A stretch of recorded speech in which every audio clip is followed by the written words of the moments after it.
রাজধানী গুলশানে বিএনপি চেয়ারপারসনের কার্যালয়ে এক জরুরি সংবাদ সম্মেলনে মিটফোর্ড হত্যাকাণ্ড নিয়ে দলের অবস্থান স্পষ্ট করল বিএনপি।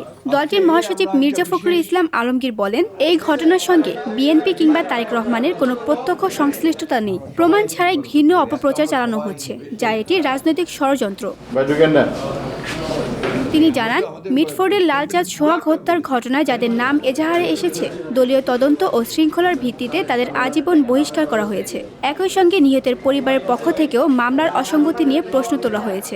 রাজধানী ঢাকার মিটফোর্ড এলাকায় সংঘটিত লালচাঁদ সোহাগ হত্যাকাণ্ডে বাংলাদেশ জাতীয়তাবাদী দল বিএনপি তার তীব্র নিন্দা, প্রতিবাদ ও দৃষ্টান্তমূলক শাস্তি দাবি করেছে এবং এই হত্যাকাণ্ডে সংশ্লিষ্ট তা প্রমাণিত না হওয়ার পরেও যাদের নাম এসেছে তাদের মধ্যে বিএনপির সঙ্গে জড়িত যে দু একজনের নাম এসছে তাদেরকে দলীয় শৃঙ্খলা আলোকে আজীবন বহিষ্কারের মতো সর্বোচ্চ সাংগঠনিক ব্যবস্থা গ্রহণ করা হয়েছে। নিহতের পরিবার পক্ষ থেকে ইতিমধ্যে মামলার এজাহারের অসঙ্গতি সম্পর্কে বক্তব্য দেওয়া হয়েছে। তাদের বক্তব্য থেকে জানা যায় যে তাদের উল্লেখিত 3 জন অপরাধীদের নামের স্থলে এমন 3 জনের নাম সংযুক্ত করা হয়েছে যাদের বিরুদ্ধে তাদের কোনো অভিযোগ নেই।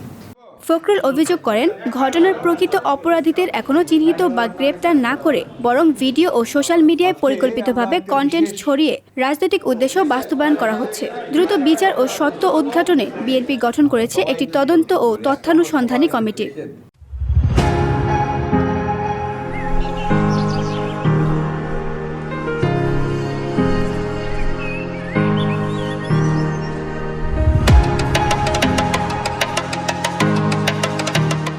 এছাড়াও সংবাদ সম্মেলনে তারেক রহমানকে নিয়ে কুরুচিপূর্ণ ভাষা ব্যবহারের তীব্র নিন্দা জানিয়ে বিএনপি বলছে, এটি সরকার বিরোধী আন্দোলন দমন ও গণতন্ত্র পুনঃপ্রতিষ্ঠার পথে বড় বাধা। বিএনপি আরও আশঙ্কা প্রকাশ করেছে, সামনে জাতীয় নির্বাচনকে কেন্দ্র করে দেশে উদ্দেশ্যমূলক অস্থিতিশীলতা ও ফ্যাসিবাদের পুনরুত্থান ঘটানো হচ্ছে।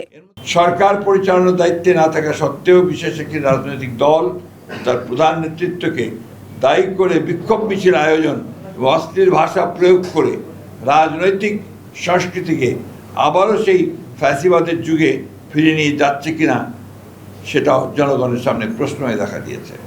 শেষে ফখরুল বলেন, অপরাধীর কোনো দলীয় পরিচয় থাকতে পারে না, অপরাধ অপরাধই।